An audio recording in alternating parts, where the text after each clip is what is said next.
মেঘালয়ের রিবাই গ্রামে অবস্থিত living root bridge, single line living root bridge.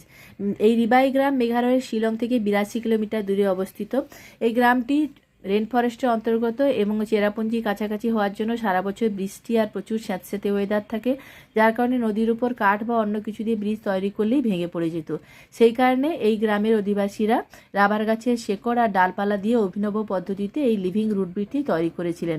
প্রথমত এটা তৈরি করতে প্রায় 15 থেকে 20 বছর মতো সময় লেগেছিল এবং এটা এখনও তৈরি হচ্ছে, রেগুলার এটা হতে আছে। আর এখানকার অধিবাসীদের দাবি যে এই বর্তমানের লিভিং রুট ব্রিজের, সিঙ্গেল লাইন লিভিং রুট ব্রিজের বয়স প্রায় 300 বছর।